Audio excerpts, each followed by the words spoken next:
ಭಾಳ ಜನ ನಾನು ಬಂದಾಗ ನೋಡಿದೆ, ಹೆಣ್ಮಕ್ಳುಗಳು ಈ ಒಂದು ಸಭೆಯಲ್ಲಿ ಅಪಾರ ಸಂಖ್ಯೆಯಲ್ಲಿ ಬಂದು ಭಾಗವಹಿಸಿದ್ದೀರಿ. ಎಲ್ಲೋ ಒಂದು ಕಡೆ ಮಾತಾಡ್ಬೇಕಾದ್ರೆ ಕಾಂಗ್ರೆಸ್ ಅವರು ಹೇಳ್ತಾ ಇರ್ತಾರೆ 2,000 ರೂಪಾಯಿ ಗೃಹಲಕ್ಷ್ಮಿ ಕೊಡ್ತಾ ಇದ್ದೇವೆ ಅಂತಾರೆ. 2,000 ಗೃಹಲಕ್ಷ್ಮಿ ಕೊಡೋದ್ರಿಂದನೇ ಮಹಿಳೆಯರನ್ನ ನಿಜವಾಗ್ಲೂ ಸಬಲರಾಗಿ ಮಾಡಲಿಕ್ಕೆ ಆಗ್ತದ?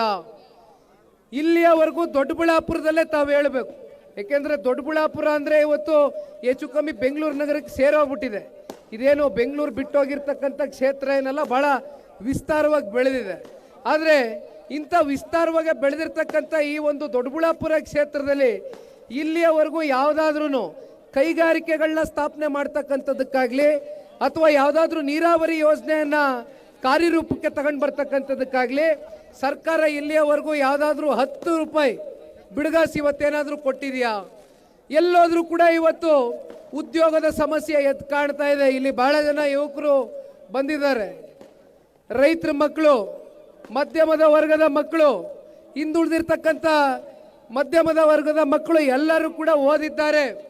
ITI ಸ್ಟೂಡೆಂಟ್ಸ್ ಇದ್ದಾರೆ, ಗ್ರಾಜ್ಯುಯೇಟ್ಸ್ ಇದ್ದಾರೆ, ಇಂಜಿನಿಯರ್ಸ್ ಇದ್ದಾರೆ, MBBS ಮುಗಿಸ್ಕೊಂಡಿದ್ದಾರೆ.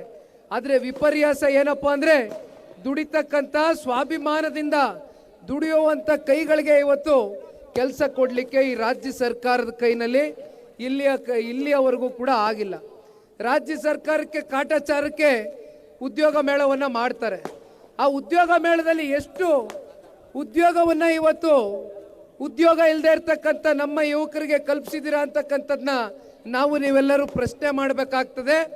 ಅಂಥ ಭವಿಷ್ಯ ಇರ್ತಕ್ಕಂಥ ಈ ದೇಶದ ಭವಿಷ್ಯ ಮತ್ತು ನಮ್ಮ ರಾಜ್ಯದ ಭವಿಷ್ಯವನ್ನು ಕಟ್ಟುವಂಥ ಯುವಕರ ಬಾಳನ್ನು ಹಸಿನಗೊಳಿಸಬೇಕು ಅಂತಕ್ಕಂಥದ್ದಾದರೆ ಕಾಂಗ್ರೆಸ್ನವರು ಕರ್ನಾಟಕ ರಾಜ್ಯದಿಂದ ಕಿತ್ತೊಗಿತಕ್ಕಂಥ ಒಂದು ಪ್ರಯತ್ನ ಇವತ್ತು ಯುವ ಸಮುದಾಯದ ಹಿಂದಿನಿಂದಲೇ ಪ್ರಾರಂಭ ಮಾಡುವ ಮೂಲಕ ಇವತ್ತು ಮುಂಬರ್ತಕ್ಕಂಥ ದಿನಗಳಲ್ಲಿ ಭಾರತ ದೇಶದಲ್ಲಿ ನಮಗೆ ಗೊತ್ತಿದೆ ಯುವ ಸಂಖ್ಯೆ ಭಾಳ ದೊಡ್ಡ ಸಂಖ್ಯೆಯಲ್ಲಿ ಇರ್ತಕ್ಕಂಥದ್ದು.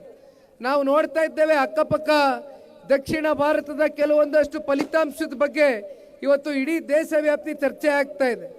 ಯುವಕರು ಮನಸ್ಸು ಮಾಡಿದರೆ ಇವತ್ತೇನು ಜೆನ್ಸಿ ಅಂತ ಕರಿತೀವಿ ಅಂಥ ಕಾಲಕ್ಕೆ ಬಂದು ನಿಂತಿದ್ದೇವೆ. ಯುವಕರು ಮನಸ್ಸು ಮಾಡಿದರೆ ಯಾವುದೇ ಒಂದು ಬದಲಾವಣೆ ಸಮಾಜದ ದಿಕ್ಕನ್ನು ಮತ್ತೆ ಹೊಸದಾಗಿ ಇವತ್ತು ಪರಿವರ್ತನೆ ಮಾಡ್ತಕ್ಕಂಥ ಎಲ್ಲ ಶಕ್ತಿ ಇವತ್ತು ಯುವಕರಲ್ಲಿ ಇದೆ ಅಂತಕ್ಕಂಥದ್ದನ್ನ ಅಕ್ಕಪಕ್ಕ ಚುನಾವಣೆಗಳು ಇತ್ತೀಚಿನ ದಿನಗಳಲ್ಲಿ ಬಂದಂಥ ಒಂದು ಫಲಿತಾಂಶ ಸಾಬೀತಾಗಿದೆ. ಇವತ್ತಿನ ಈ ಒಂದು ಕಾರ್ಯಕ್ರಮ ಭಾಳ ಜನ ಮಾತಾಡಬೇಕಾಗಿತ್ತು, ನಾನು ಒಬ್ಬನೇ ಮಾತಾಡ್ತಾ ಇದ್ದೀನಲ್ಲ ಅಂತಕ್ಕಂಥದ್ದು ನನ್ನಲ್ಲಿ ಬೇಸರ ಇದೆ. ಮಳೆ ಬರಂಗಿತ್ತು, ಆದರೆ ಮಳೆ ನಿಂತೋಯ್ತು. ನೀವೆಲ್ಲ ಯಾಕೋ ಮಾತಾಡ್ಬಿಡಿ, ಜನ ಭಾಳ ಅಪಾರ ಸಂಖ್ಯೆಯಲ್ಲಿ ಬಂದಿದ್ದಾರೆ, ನೀವು ಮಾತಾಡಿ ಅಂತಕ್ಕಂಥದ್ದನ್ನ ಒತ್ತಾಯ ಮಾಡಿದ್ರಿ. ನನಗೆ ಮನ್ಸು ಬರದೇ ಹೋಯ್ತು, ಆದರೂ ಕೂಡ ನಿಮ್ಮೆಲ್ಲರ ಒತ್ತಡಕ್ಕೆ ಮಣಿದು ಮಾತಾಡ್ತಾ ಇದ್ದೀನಿ. ನಿಮ್ಮೆಲ್ರಿಗೂ ಗೊತ್ತಿದೆ,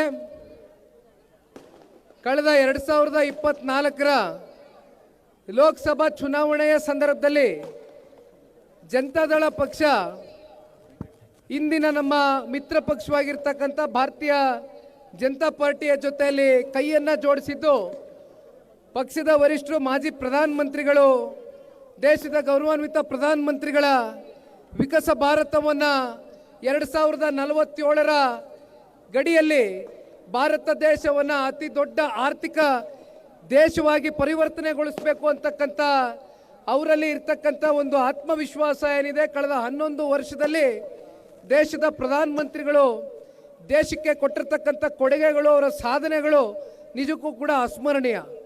ಅಂಥ ಒಬ್ಬ ನಾಯಕನ ಜೊತೆಯಲ್ಲಿ ನಾವು ಕೂಡ ಬೆಂಬಲವಾಗಿ ನಿಂತ್ಕೋಬೇಕು ಅಂತಕ್ಕಂಥ ತೀರ್ಮಾನ ದೇವೇಗೌಡರು ಸಾಹೇಬರು ಲೋಕಸಭಾ ಚುನಾವಣೆಯಲ್ಲಿ ಮಾಡಿದರು. ಆ ಸಂದರ್ಭದಲ್ಲಿ ಸಾಕಷ್ಟು ಸಣ್ಣ ಪುಟ್ಟ ವೈಮನಸ್ಸುಗಳು, ಗೊಂದಲಗಳು, ಮುನೇಗೌಡರು ಇದ್ದಾರೆ ಇಲ್ಲಿ ಸಾಕ್ಷಿ, ಒಂದಷ್ಟು ಗೊಂದಲಗಳಿತ್ತು. 2023ರ ವಿಧಾನಸಭಾ ಚುನಾವಣೆಯಲ್ಲಿ ಒಂದಷ್ಟು ಮನಸ್ತಾಪಗಳು, ನೋವುಗಳು, ಆ ಸೋಲಿನಲ್ಲಿ ಆದಂಥ ಕೆಲವೊಂದಷ್ಟು ಆಗದೇ ಇರತಕ್ಕಂಥ ಘಟನೆಗಳು ನಡೀತು. ಆಗ ಲೋಕಸಭಾ ಚುನಾವಣೆಯಲ್ಲಿ NDA ಅಭ್ಯರ್ಥಿಗಳು ಗೆಲ್ಲಬೇಕು ಅಂತಕ್ಕಂಥ ನಿಟ್ಟಿನಲ್ಲಿ ನಾವೆಲ್ಲ ಸೇರಿದ್ವು. ಎಲ್ಲ ಕೂತ್ಕೊಂಡು ಆಯ್ತು ಕರ್ಣ ಇರೋಣ, ಹಂಗೆಲ್ಲ ಗೊಂದಲ ಮಾಡಬಾರ್ದಿರಿ. ನಾನು ನೀನು ಯಾರು ತೀರ್ಮಾನ ಮಾಡೋಕ್ಕಾಗಲ್ಲ ಕರ್ಣ, ಈಗ ಕೆಲಸ ಮಾಡಬೇಕಷ್ಟೆ. ಅಂಥ ಸಂದರ್ಭದಲ್ಲೂ ಕೂಡ ದೇವೇಗೌಡರು ಸಾಹೇಬರು, ಕುಮಾರಣ್ಣವರು ಕರೆಯನ್ನು ಕೊಟ್ಟಿದ್ದಾರೆ.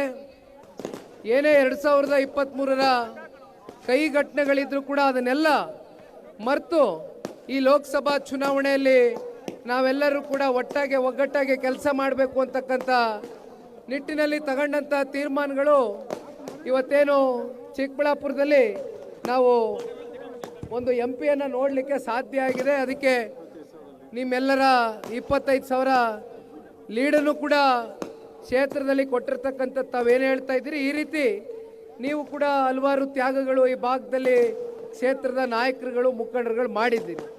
ಹಾಗಾಗಿ ಇವೆಲ್ಲ ನಿಮ್ಮ ಒಂದು ತ್ಯಾಗಕ್ಕೆ ಮುಂದೊಂದು ದಿನ ಪ್ರತಿಫಲ ಸಿಕ್ಕಬೇಕಾಗ್ತದೆ. ಇಲ್ಲಿ ಜನತಾದಳ ಪಕ್ಷದ ರಾಜ್ಯ ನಾಯಕರದಾಗಲಿ ಅಥವಾ ದೊಡ್ಡಬಳ್ಳಾಪುರದಲ್ಲಿ ಇರ್ತಕ್ಕಂಥ ಮುಖಂಡರದಾಗಲಿ ರಾಜಕೀಯ ಭವಿಷ್ಯದ ಪ್ರಶ್ನೆ ಅಲ್ಲ.